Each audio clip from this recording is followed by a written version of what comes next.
Entonces, Donald Trump ha impuesto aranceles masivos a casi todos los países que tienen relaciones comerciales con Estados Unidos, y el mercado de valores ha caído en un abismo en los últimos 2 días.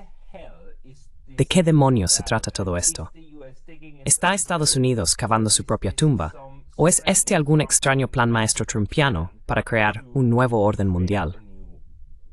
Para discutir esto, hoy estoy hablando nuevamente con mi colega y amigo, el Dr. Warwick Powell, quien es profesor adjunto en la Universidad Tecnológica de Queensland y miembro senior del Instituto Taihe. Warwick, bienvenido de nuevo. Es un placer de nuevo, Paul.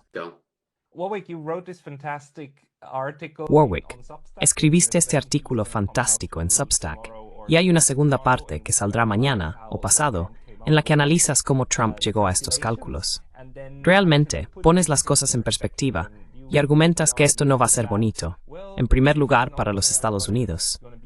Pero, ¿puedes explicárnoslo? Tal vez comienza diciéndonos cómo Trump llega a estos números extraños, como decir que Suiza está imponiendo aranceles a los Estados Unidos. Japón está imponiendo aranceles a los Estados Unidos. Son números realmente extraños que no habíamos visto antes.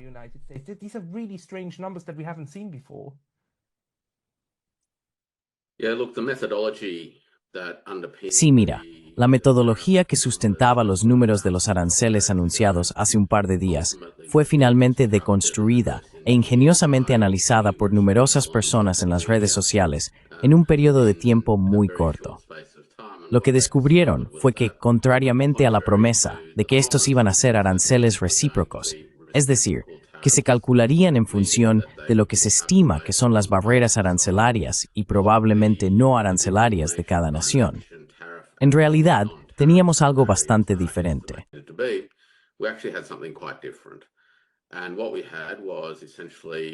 Y lo que teníamos era esencialmente una metodología que tomaba el balance comercial de Estados Unidos con un país determinado y lo dividía por la cantidad de importaciones que se tomaban de ese país. Y para mayor efecto, principalmente un efecto de marketing, luego dividía ese número por 2, y eso se convertía en el número del arancel. Creo que la división por 2 era realmente una forma de decir, bueno, mira, podría haber sido mucho peor, pero mira qué generosos somos. Lo estamos reduciendo a la mitad, y debería estar agradecido por eso. Así que, así es más o menos cómo se llegaron a esos números. Y así, esta idea de reciprocidad realmente no forma parte de los cálculos en absoluto.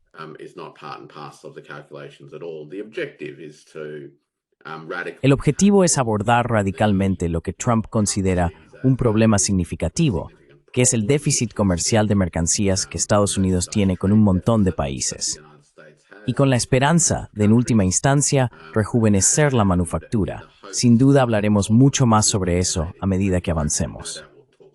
Lo otro interesante a notar, y esto probablemente va al corazón de por qué estos aranceles no son recíprocos en absoluto, es que los países que realmente tienen déficits comerciales con Estados Unidos y no tienen aranceles en absoluto, también han sido afectados con aranceles. Y Australia es un caso clásico, donde Australia tiene un déficit comercial con Estados Unidos, no tiene aranceles con Estados Unidos, y sin embargo ha sido afectada con el 10% por defecto. Así que está el 10% por defecto, y luego está el cálculo nación por nación.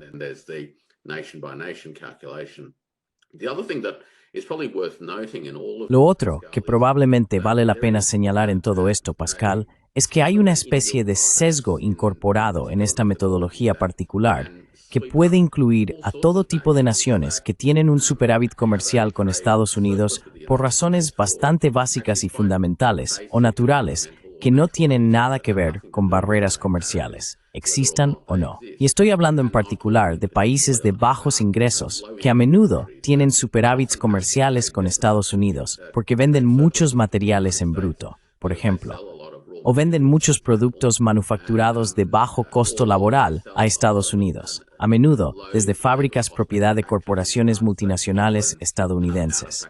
Y no compran mucho de Estados Unidos por una razón bastante simple.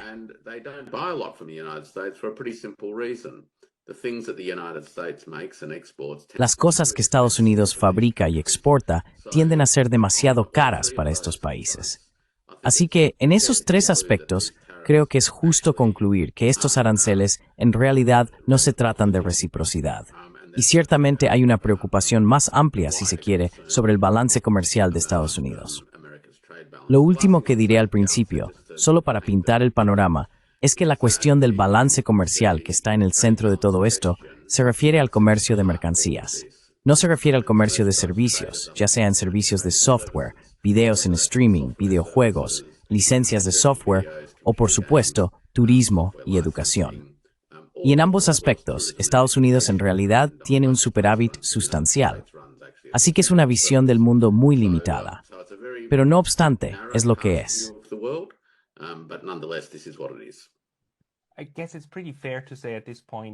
Supongo que es bastante justo decir en este punto que esto es una cortina de humo, ¿verdad? El tema de la reciprocidad.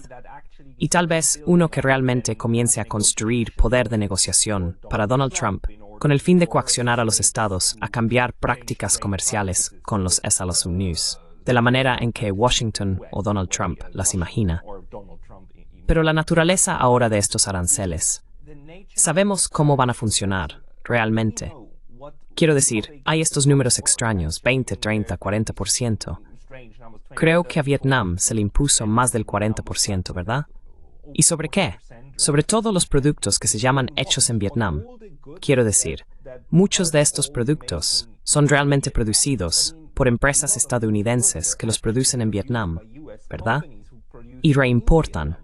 Quiero decir, estas son cadenas de valor y cadenas de producción enteras que ahora van a ser.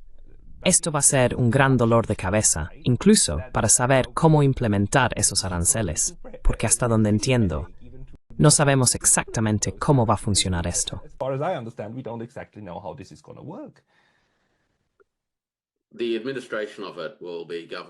La administración de esto estará regida por el valor de los bienes al llegar, y el arancel se calculará sobre esa base. Hay algunas exenciones y hay un montón de letra pequeña en los documentos que salieron de la Casa Blanca y de la Oficina del Representante Comercial de Estados Unidos. Pero en esencia, el arancel se aplica sobre el costo al llegar. Y como dices, habrá complejidades significativas en cuanto a cómo estos aranceles afectan a las empresas individuales, porque muchas de las empresas que se verán afectadas por estos aranceles son en realidad multinacionales de propiedad estadounidense que tienen fábricas ubicadas en diferentes partes del mundo, enviando productos de regreso a Estados Unidos y, en última instancia, obteniendo ganancias del precio de venta en Estados Unidos que se repatrian a los accionistas, la mayoría de los cuales son accionistas estadounidenses.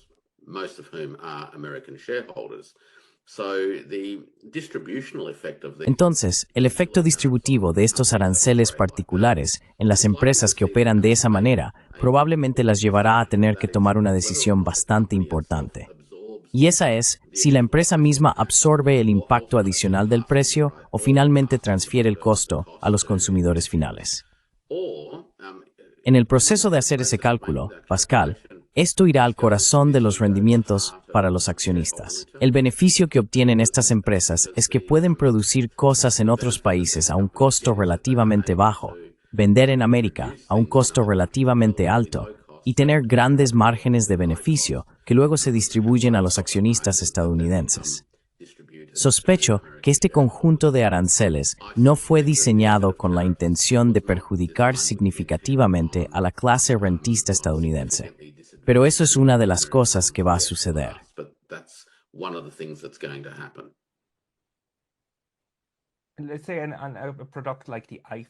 Digamos un producto como el iPhone, que se fabrica sustancialmente en China, se diseña en California, y sin embargo, Apple ahora está abriendo diferentes plantas de producción en todo el mundo, también en India. Pero India también ha sido afectada por estos aranceles. Es este el látigo que Donald Trump está tratando de usar para forzar la fabricación de regreso a los Estados Unidos, pase lo que pase. Y si rompe un par de cuellos, rompe un par de cuellos.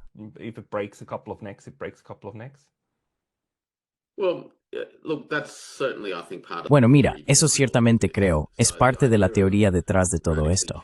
Entonces, la idea de cambiar radicalmente la estructura de costos relativos es obligar a las empresas que actualmente producen fuera de los Estados Unidos a reubicarse de nuevo en los Estados Unidos.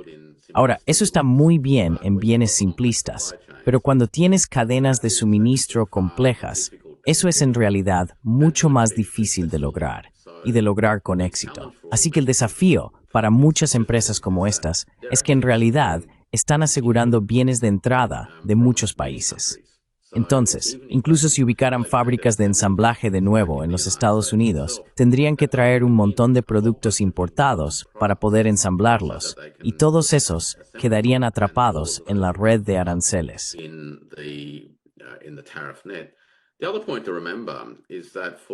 El otro punto a recordar es que para que se creen fábricas en los Estados Unidos, especialmente aquellas que reflejan la naturaleza de la manufactura moderna, estamos hablando de una manufactura que no se parece en nada a la visión imaginaria que creo que impulsa gran parte del discurso.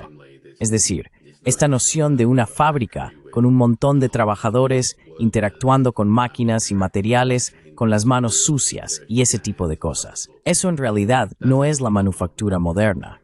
La manufactura moderna requiere inversiones significativas en capital fijo, y gran parte de esa maquinaria en realidad necesita venir de China. Si no viene de China, típicamente vendrá de Alemania, Japón o la República de Corea.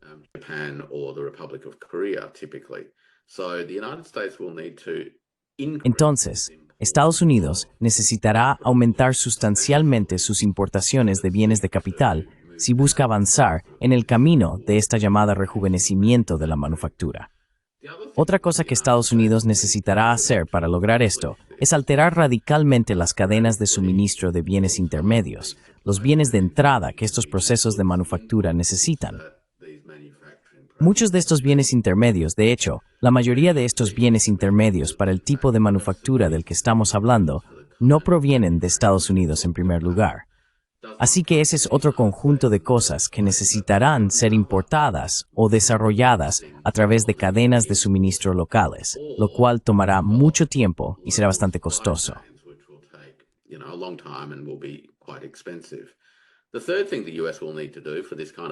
Lo tercero que Estados Unidos necesitará hacer para este tipo de manufactura moderna, Pascal, es enfrentarse a la necesidad de energía estable a bajo costo y una infraestructura de telecomunicaciones 5G estable y de alta calidad para impulsar la robótica y la IA.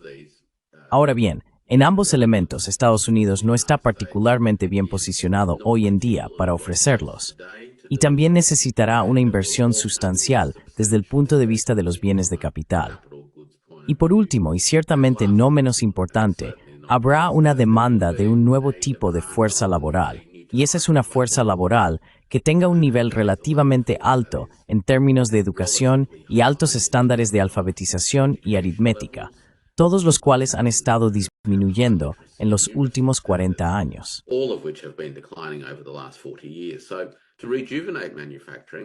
Para rejuvenecer la manufactura, y no estoy criticando en absoluto las aspiraciones en torno a lo que estamos hablando aquí, si esa es la aspiración, entonces hay mucho que debe invertirse para lograrlo. En el proceso de hacer eso, es muy probable que el rejuvenecimiento realmente ocurra de una manera que dejará la estructura industrial estadounidense a un nivel de costo mucho más alto. Así que los costos de ajuste, los costos de transformación y el resultado final serán en realidad una América mucho más cara de lo que es hoy.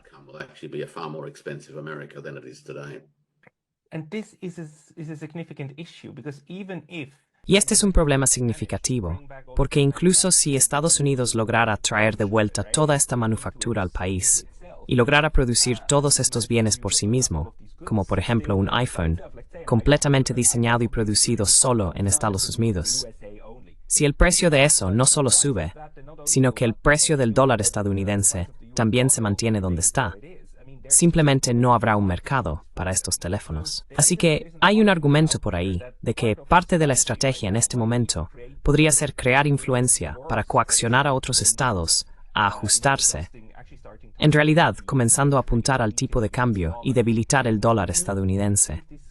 ¿Crees que esto podría ser un objetivo, crear influencia, como algo con lo que negociar que Donald Trump realmente sacó de la manga? bargained with that Donald Trump really just pulled out of a hat?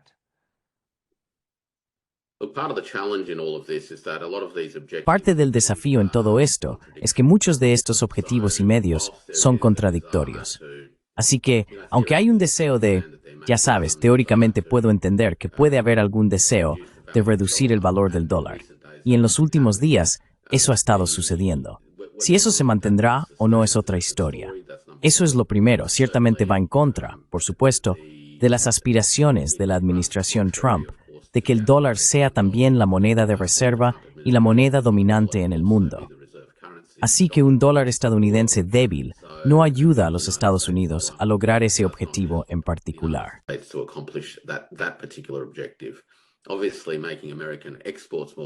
Obviamente, hacer que las exportaciones estadounidenses sean más competitivas al reducir el dólar en las exportaciones es un objetivo.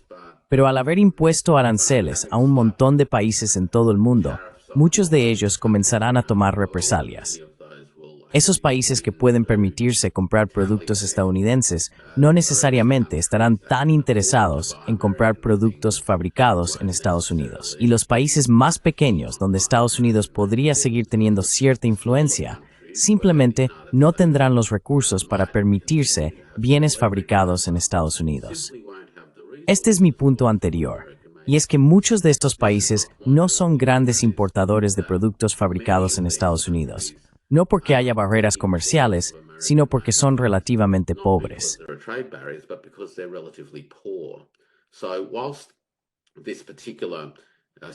Entonces, aunque este conjunto particular de aranceles podría verse, y sé que a muchas personas les gusta dar el beneficio de la duda al presidente Trump, en términos de su capacidad de negociación y sus instintos, y tal vez se trate de establecer algo que pueda abrir una negociación, solo sabremos la respuesta a eso con el tiempo.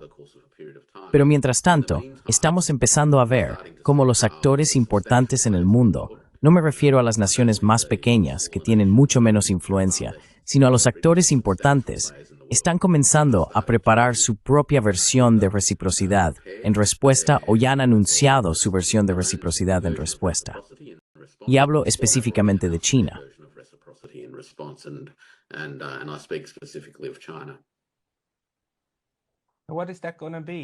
¿Qué va a ser eso? Porque tu artículo se titula "A caballo regalado no se le mira el diente". Así que estás interpretando estos aranceles como un regalo de los Estados Unidos. Un regalo disfrazado. ¿Pero puedes tal vez hacer ese argumento?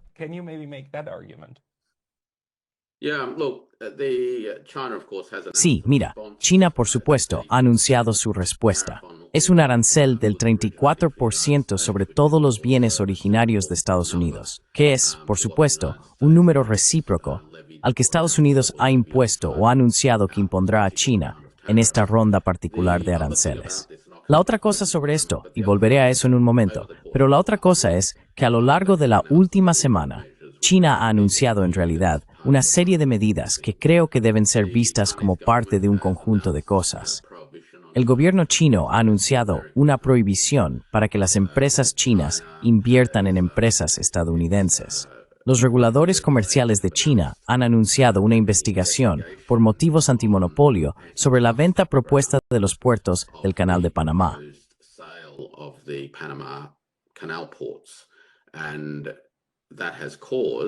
Y eso ha provocado que los propietarios de las concesiones portuarias pospongan indefinidamente las negociaciones que han estado teniendo con BlackRock para vender ese conjunto particular de concesiones. China también ha anunciado durante la noche una investigación antidumping sobre los tubos de escaneo CT.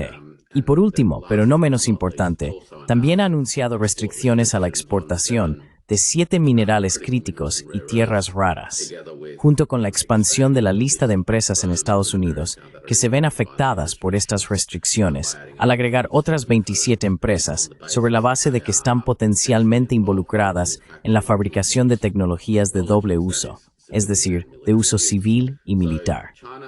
Así que China ya ha respondido con una serie de medidas que, si hablamos de un tipo de negociaciones al estilo Trump, ciertamente ha planteado una serie de contraproblemas que también necesitan ser negociados.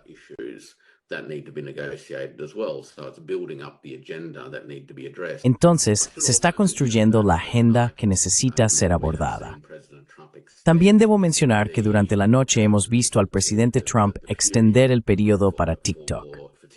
La prohibición de TikTok iba a entrar en vigor el 19 de enero, si no recuerdo mal, y él la extendió con la base de que facilitaría las negociaciones para algún tipo de transacción de venta. Claramente, eso no se ha concretado, y el presidente Trump ahora ha tenido que extenderlo por otros 75 días, con la esperanza de que algo pueda surgir de esas discusiones. Así que ahora hay muchos temas en la mesa de negociación bilateral, lo que nos lleva a los aranceles del 34%.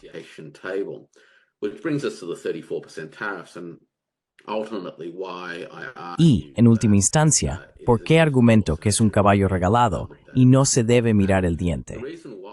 La razón es que las barreras arancelarias significativas para los productos fabricados en China que ingresan al mercado de Estados Unidos impactarán la competitividad de precios relativos de esos productos y, en consecuencia, afectarán los volúmenes y las ventas. Así que creo que es razonable decir que podemos esperar que los productos fabricados en China reduzcan sus volúmenes de ventas en el mercado estadounidense. De manera similar, los estadounidenses, al haber impuesto aranceles a todos los demás, también lograrán el mismo efecto en un montón de otros países proveedores y sus empresas. Ahora bien, no hay mucho que Estados Unidos fabrique y que China importe que China no pueda obtener de otros lugares.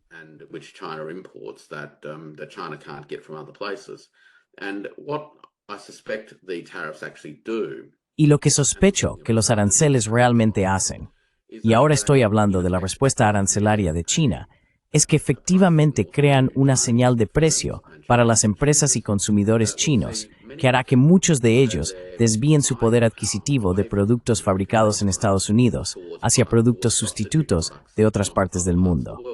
Así que, en efecto, el mercado chino pasará de ser un destino para las exportaciones estadounidenses a ser un destino para las exportaciones europeas, sudamericanas, canadienses y africanas, etc., para llenar el vacío. Así que China, en efecto, funcionará como un colchón para muchos de los países que han sido afectados negativamente por esta ronda de aranceles de Trump.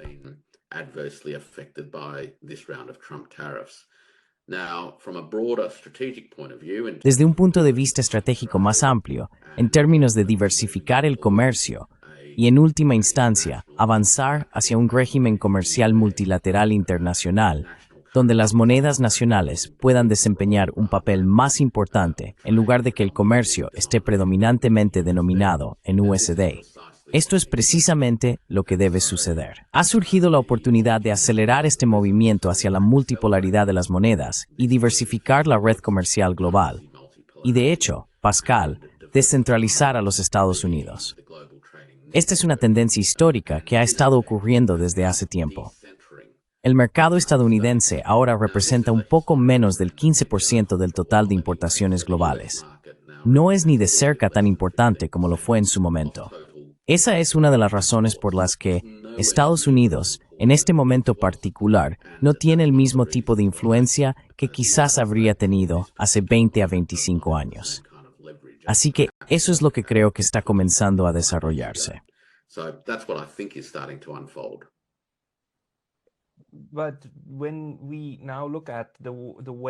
Pero cuando ahora observamos cómo van a reaccionar otros países, quiero decir, todos están todavía en gran medida sorprendidos sobre cómo abordar esto. El hecho de que este faro de la globalización y el libre comercio, ya sabes, Reagan y Thatcher y el consenso neoliberal bajo el cual hemos estado viviendo durante unos 40 años, ahora, quiero decir, ha estado en retroceso durante bastante tiempo. Pero esto es realmente una bofetada para todos los que pensaban, bueno, así es como manejamos el comercio global.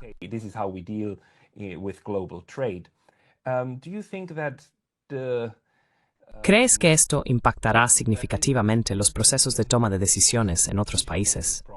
Porque al final del día, Estados Unidos tiene muchos acuerdos de libre comercio con muchos países. Y ahora básicamente les está diciendo, hacemos lo que queremos. No nos importa. Hicimos un nuevo acuerdo la última vez con Canadá y México, y no nos importa eso, ¿verdad? No está quedando muy claro ahora que Estados Unidos no es un socio confiable, ni siquiera en el comercio. Not a reliable partner, not even in trade. Well, I think that is becoming increasingly clear, Pascal. Bueno, creo que eso se está volviendo cada vez más claro, Pascal. La crítica de larga data al orden internacional liberal, por supuesto, ha sido que Estados Unidos puede eximirse de las reglas que impone a los demás y puede actuar de manera caprichosa. Está demostrando precisamente eso, por lo que la fachada de benevolencia liberal ha dado paso a lo que es, en efecto, un narcisismo excepcionalista, y se han revelado los verdaderos colores. Creo que el primer ministro de Singapur, por ejemplo, hoy más temprano, o durante la noche, dio un discurso en el que básicamente declaró el fin del papel de Estados Unidos como la figura central en las instituciones de comercio multilateral y la cultura del comercio multilateral que ha sido parte integral del mundo durante los últimos 50 o 60 años.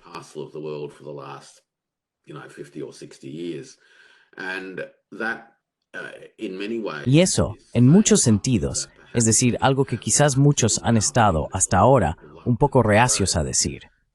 ¿Cómo afectará eso a los países en términos de sus propios cálculos? Estamos empezando a ver, por supuesto, una variedad de respuestas. Los países más pequeños y aquellos que tienen exposiciones particularmente grandes al mercado estadounidense están respondiendo de maneras que son completamente comprensibles y predecibles, que es que están buscando tener negociaciones bilaterales con Estados Unidos.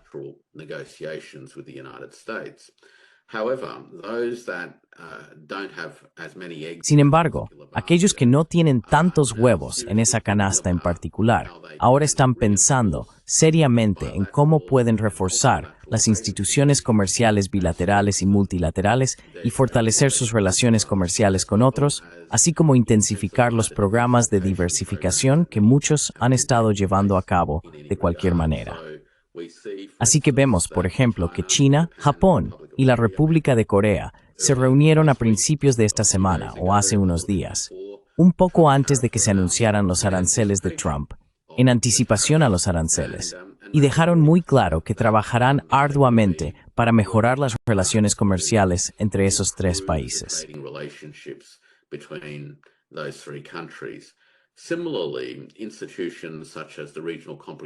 De manera similar, creo que instituciones como la Asociación Económica Integral Regional, que es el acuerdo de libre comercio al que se han adherido los 10 estados de la ASEAN, junto con China, Japón, Corea, Nueva Zelanda y Australia, van a desempeñar un papel aún más importante.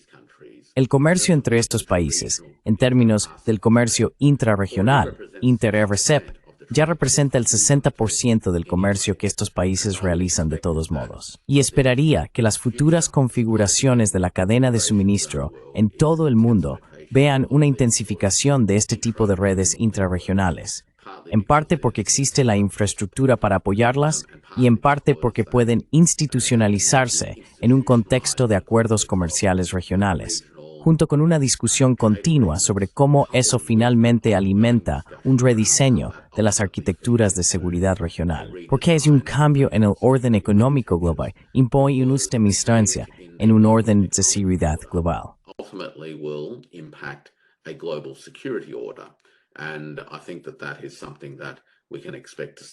Y creo que eso es algo que podemos esperar comenzar a presenciar en el futuro. Los otros acuerdos comerciales interesantes que creo que se consolidarán, y sabes que tendrán algo de presión sobre ellos, pero también presentarán oportunidades, serán cosas como el CPTPP, que fue el legado del TPP original. La administración de Obama lo inició, pero la primera administración de Trump se retiró de él, y Biden nunca volvió a unirse. Cubre muchos países, tanto en América del Norte, particularmente Canadá, obviamente, países de nuestro lado del Pacífico, el Pacífico Occidental, así como algunos países en América del Sur.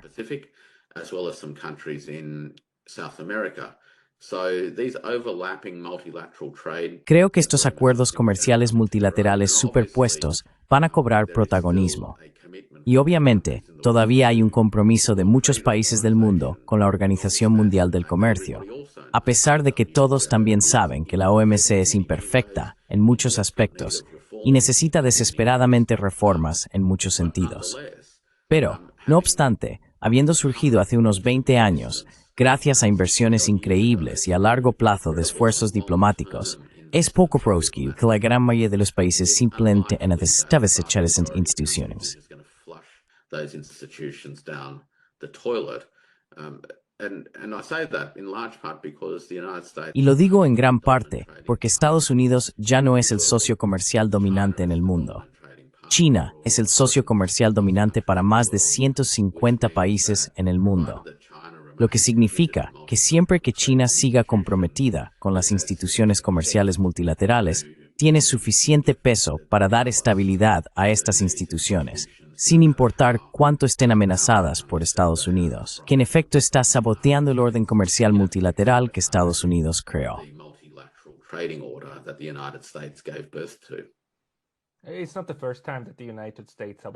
No es la primera vez que Estados Unidos sabotea el sistema que él mismo creó. Quiero decir, pensemos en cómo Estados Unidos básicamente hundió el sistema de Bretton Woods, donde las monedas estaban vinculadas al dólar estadounidense y el dólar estadounidense al oro.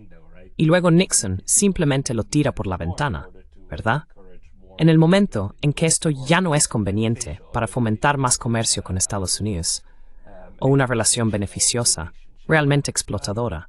Pero déjame preguntarte sobre la reacción de Australia ahora. Quiero decir, estás en Australia, ¿y cuál es tu percepción? ¿Cómo informa la prensa sobre esto? Porque ya sabes, dentro del sistema de los aliados, criticar al líder ha sido algo que se ha hecho de maneras muy educadas hasta ahora. Esto está cambiando lentamente. Quiero decir, ¿cómo está Australia manejando ahora a los medios en esta situación?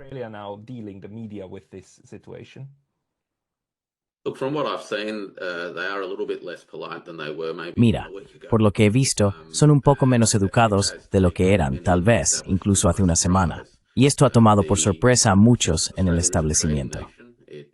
Australia es una nación comercial. Está profundamente entrelazada en redes comerciales globales y depende fundamentalmente de la estabilidad de las instituciones comerciales multilaterales.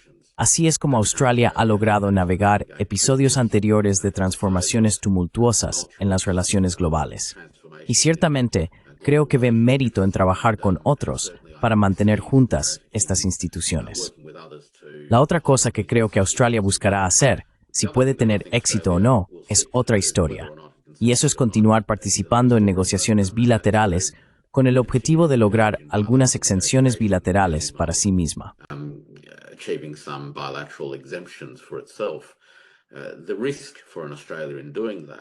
El riesgo para Australia al hacer eso, por supuesto, es que necesitará renunciar a mucho, que podría ser tangencial al acuerdo en sí.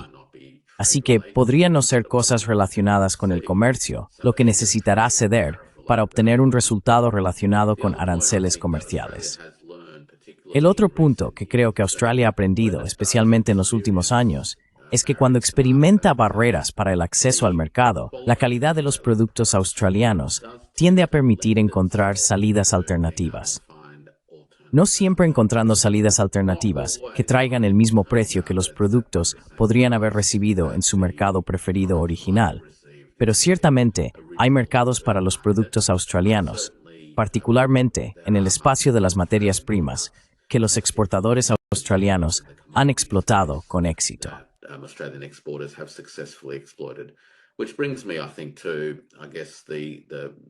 Lo que me lleva, creo, a la pregunta más estratégica, que es en el caso de que estos aranceles permanezcan vigentes y en el caso de que China mantenga sus aranceles sobre los productos estadounidenses, lo cual incluirá cosas que Australia exporta. La brecha en el mercado en China para muchas de estas cosas, la carne de res australiana, por ejemplo, se abrirá aún más. Y así, un país como Australia y otros lugares que tienen proteínas cárnicas como parte de su cartera de exportación, creo, aprovecharán la oportunidad para expandir su presencia en el mercado chino. Así que, estos son los tipos de cambios que creo que son muy probables que ocurran a medida que estos patrones comerciales se reconfiguran, en gran parte porque China reducirá lo que compra de Estados Unidos y lo reemplazará con bienes que se producen en otras partes del mundo.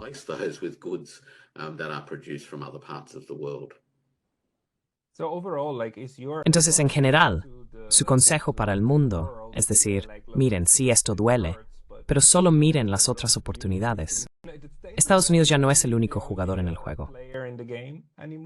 Yeah, absolutely. Look, Sí, absolutamente. Mira, cada país tendrá sus propias circunstancias específicas en cuanto a la medida en que sus exportaciones son una gran parte de sus economías. Eso es lo primero.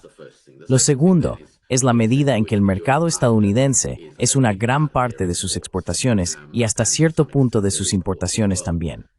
Y cada vez más, el número de países que tienen una exposición significativa al mercado estadounidense está disminuyendo. La posición difícil será, en primer lugar, para Canadá y México, que a lo largo de las últimas 2 o 3 décadas realmente se han entrelazado con el mercado norteamericano a través, anteriormente, del Tratado de Libre Comercio de América del Norte y luego del acuerdo subsiguiente que se firmó bajo Trump.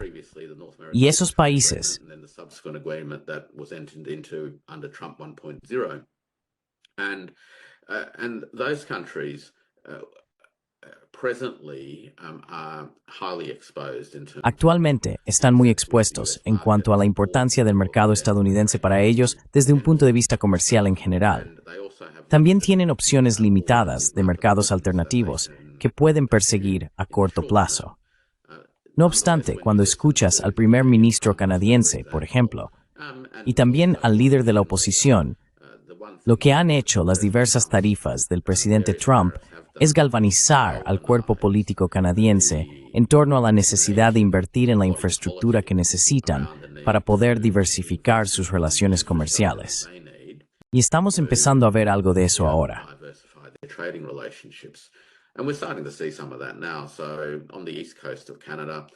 En la costa este de Canadá se está construyendo una instalación de exportación de GNL considerable y de hecho tiene algunos socios chinos en la empresa conjunta y estará en funcionamiento en 2 o 3 meses, lo que permitirá que el GNL canadiense se exporte al mercado del Pacífico.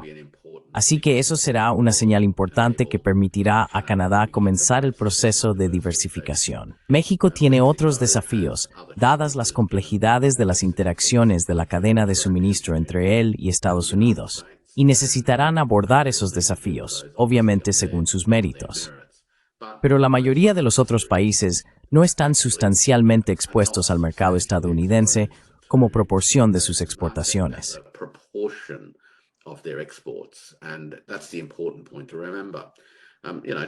Y ese es el punto importante a recordar.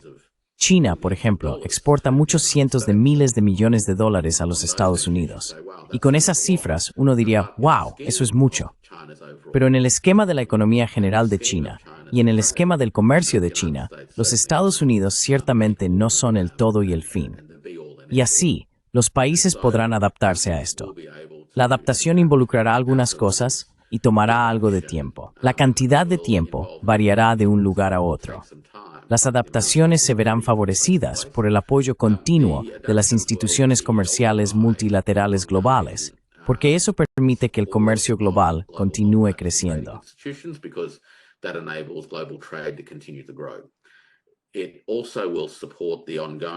También apoyará el crecimiento continuo del comercio de sur global a sur global, que ha estado ocurriendo a un ritmo mucho más rápido que el crecimiento del comercio en el norte global. Así que eso es parte de la historia, por supuesto, de los últimos 20 años aproximadamente, lo que explica, en gran medida, la reducción relativa de la importancia del mercado estadounidense en el comercio global. Así que lo primero es asegurar que las instituciones estén en su lugar para sostener el crecimiento orgánico.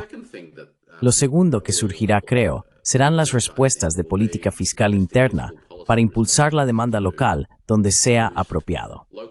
China, por supuesto, en sus 2 sesiones hace un par de semanas, ya tomó algunas decisiones políticas importantes en relación tanto con la política fiscal como monetaria, que se llevaron a cabo básicamente en preparación para el impacto de estos aranceles.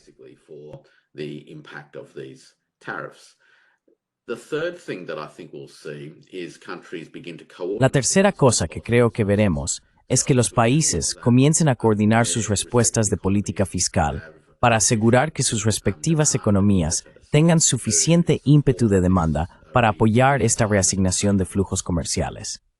Luego comenzaremos a ver a los países esforzarse más en agilizar sus relaciones comerciales bilaterales y también en agilizar y mejorar las instituciones comerciales multilaterales que describí anteriormente. Todo eso requerirá un trabajo continuo para hacerlas funcionar mejor, reducir los costos de transacción, minimizar la cantidad de burocracia, fricción y costos y cargas de cumplimiento que pueden obstaculizar el libre flujo de bienes entre estos países. Y por supuesto, seguimos viendo el desarrollo de infraestructura de transporte crítica.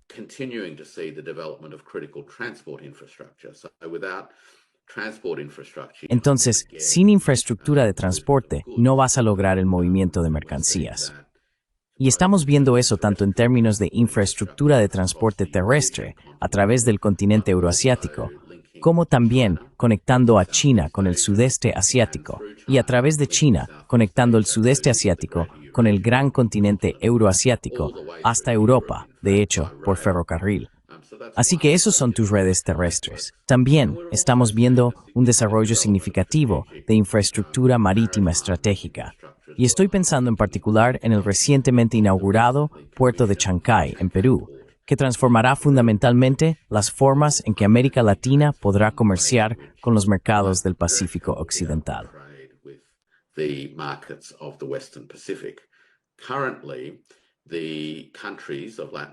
Actualmente, los países de América Latina históricamente han tenido que enviar sus productos a través de México o Estados Unidos antes de enviarlos a Asia Occidental o al Pacífico Occidental. O si estás en el lado este de América Latina, en realidad tienes que pasar por el Canal de Panamá. Todo eso es lento y costoso. El puerto de Chancay reduce aproximadamente 15 días de un proceso de tránsito de 35 a 40 días desde América Latina a los mercados de Asia. Y eso es un ahorro sustancial para que esos mercados puedan tener acceso directo. Así que todas estas cosas están desarrollándose mientras hablamos, y eso contribuirá a la reconfiguración de los contornos comerciales con el mercado de Estados Unidos siendo descentralizado.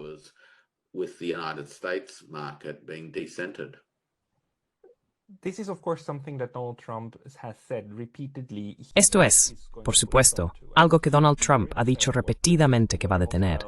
Quiero decir, ha sido muy hostil hacia los BRICS, ha sido muy hostil y ha hablado abiertamente sobre no permitir que surja otra moneda de reserva o una cesta de reservas. Esta charla tiene que parar, y él intentará hacer lo que pueda para asegurarse de que el dólar estadounidense siga siendo la moneda de reserva y que Estados Unidos recupere su posición en la cima de la cadena alimentaria. Así es como lo ha estado retratando. Pero este movimiento, y estoy de acuerdo contigo, realmente es siendo lo contrario. ¿Crees que habrá más ideas descabelladas en el camino para que la administración Trump intente coaccionar al resto del mundo a tener una relación comercial que él quiere que tengan con los Senos News?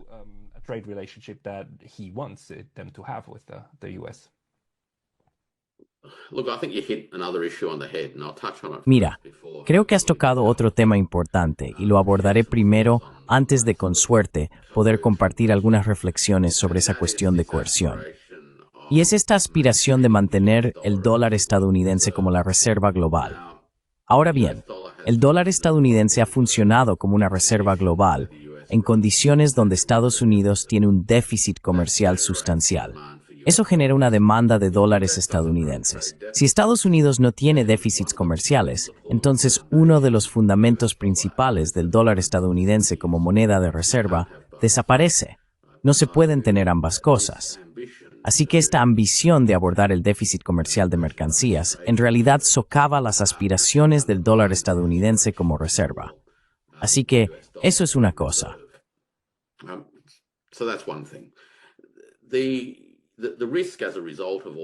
El riesgo, como resultado de todo esto, lo que hemos estado tocando, y esa es, supongo, mi visión más amplia, que es, a pesar de los méritos o no de la ambición política de la manufactura y cosas por el estilo, es que las medidas que se han anunciado hoy son poco probables de tener éxito, en parte porque las causas del problema no han sido diagnosticadas correctamente, y por lo tanto las respuestas son las respuestas equivocadas.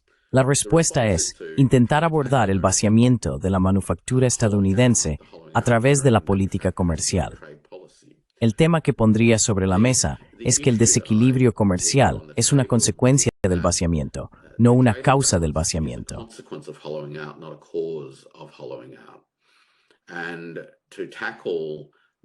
Y para abordar los problemas de desindustrialización, tienes que tocar todos esos temas que mencioné antes sobre la fuerza laboral, los niveles educativos, la infraestructura de telecomunicaciones y energía, las cadenas de suministro de bienes intermedios, así como la importación de equipos de capital sustanciales.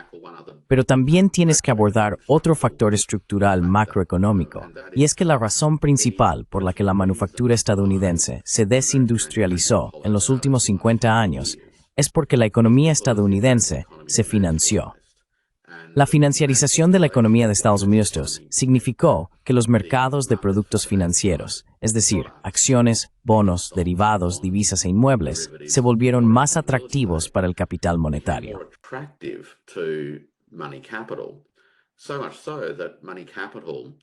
Tanto es así que el capital monetario sacaría el dinero de la manufactura y en lugar de reinvertirlo en la manufactura, comprometería ese dinero en estos mercados de capital ficticio.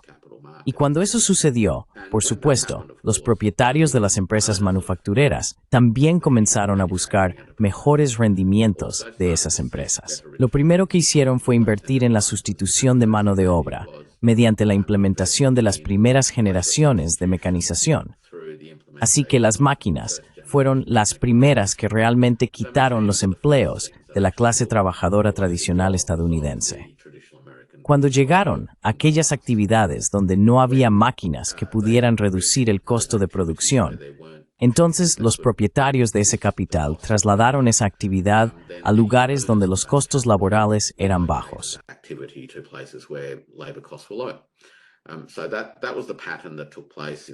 Ese fue el patrón que tuvo lugar a finales de los años 60 y en los 70. Y ya se hablaba en los años 70 sobre los problemas de la desindustrialización en Estados Unidos.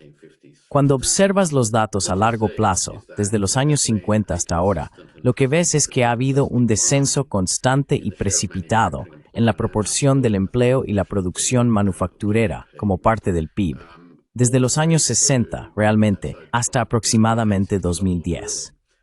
Ahora bien, todo esto estaba ocurriendo mucho antes del comercio con China.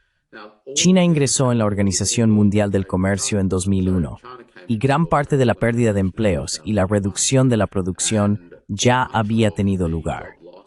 Para 2010, la situación en realidad se estabilizó, y durante la mayor parte de los últimos 15 años, el empleo manufacturero en Estados Unidos ha sido relativamente estable.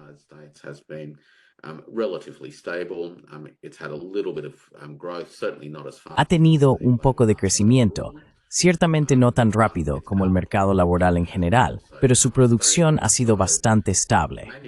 Así que la manufactura no ha desaparecido completamente en Estados Unidos. La manufactura estadounidense todavía representa alrededor del 2% de la manufactura global. Así que no es como si no hubiera manufactura en absoluto, aunque cuando la gente habla de desindustrialización, uno tiene esta imagen de que Estados Unidos no produce nada. Estados Unidos todavía produce algunas cosas, pero las cosas que produce tienden a ser bastante caras y no particularmente competitivas a nivel global, pero no obstante tienen mercados locales. Así que ese es el tipo de patrón a largo plazo del vaciamiento de la manufactura y sus causas. Ahora bien, ninguna de estas respuestas de política arancelaria realmente aborda las causas fundamentales, por lo que dudo que tenga éxito.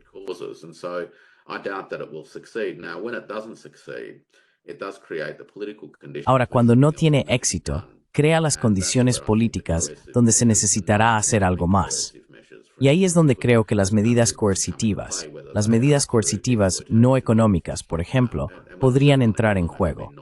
Cuando digo no económicas, me refiero a no comerciales. Podría ser en situaciones donde los países significativamente expuestos, en términos de deudas denominadas en dólares estadounidenses, podrían ser vulnerables a la presión. Hemos visto a Estados Unidos presionar al presidente argentino en relación a acordar que el FMI proporcione una ronda adicional de financiamiento en dólares estadounidenses a Argentina. Básicamente diciendo, mira, si vamos a hacer eso, queremos que rompas tu acuerdo de intercambio de divisas que actualmente tienes con el Banco Popular de China. Currency swap agreement that you currently have in place with the People's Bank of China. So you can see that countries that have high USD. Entonces se puede ver que los países que tienen deudas denominadas en USD podrían quedar expuestos a la presión del sector financiero. Obviamente, también tenemos puntos de presión relacionados con la seguridad, y países como Australia son particularmente vulnerables a ellos en el clima actual. Sabes, Australia, como sé que sabes, y muchos de los espectadores sabrán, ha firmado un pacto de seguridad llamado AUKUS con Estados Unidos y el Reino Unido. Ese conjunto particular de acuerdos compromete a Australia a un acuerdo de adquisición a muy largo plazo para submarinos nucleares. Ahora, el debate en Australia es si esos submarinos realmente tienen algún sentido, y por supuesto, si esos submarinos alguna vez serán entregados a Australia. And of course, whether or not those submarines will ever be delivered to Australia. But it does leave Australia particularly vulnerable. Pero esto deja a Australia particularmente vulnerable a la presión de Estados Unidos en el frente de seguridad. Lo mismo ocurre con los países del norte de Asia, la República de Corea y Japón, donde hay bases americanas sustanciales que también pueden estar bajo una considerable presión no económica. Y hemos visto la situación en Filipinas últimamente también. No necesitamos hablar sobre los problemas en Europa, donde Estados Unidos ha ejercido una cantidad increíble de presión durante los últimos 20 o 30 años para obtener en gran medida lo que ha querido. Así que, a medida que las políticas arancelarias no funcionan o no cumplen con sus promesas, existe la posibilidad real de que la administración en Estados Unidos, en desesperación, busque perseguir esas ambiciones por medios alternativos. Pursue those ambitions through alternative means. I see that danger as well. Yo también veo ese peligro. A menos que todo este asunto de los aranceles tenga una agenda completamente diferente que aún no vemos, es difícil imaginar qué más podría salir de esto. Nos diste muchas ideas muy valiosas, Warwick, y muchas gracias por eso. ¿Hay algo que te gustaría agregar o algún lugar donde la gente debería ir para leer más de ti en las próximas semanas? To read more from you in the coming weeks. Look, my Substack's probably the best place to go at the moment. Mira, probablemente mi Substack sea el mejor lugar para ir en este momento, que es warwickpowell.substack.com, creo. De todos modos, sé que Pascal lo pondrá en los comentarios abajo. Publico ampliamente en varios sitios web de asuntos exteriores, pero normalmente proporciono enlaces a esos a través de mi Substack, de todos modos. Y obviamente, con la generosidad de canales como el tuyo, también puedo compartir algunas ideas con la gente. Así que ese es probablemente el mejor lugar para educarme si la gente se desea. To follow me if people feel so inclined. Everybody follow Warwick Todos, Powell. sigan al Dr. Warwick Powell para su análisis sobre lo que está sucediendo en la economía y en las relaciones internacionales. Warwick, muchas gracias por tu tiempo hoy. Much for your time today. Más absurdo.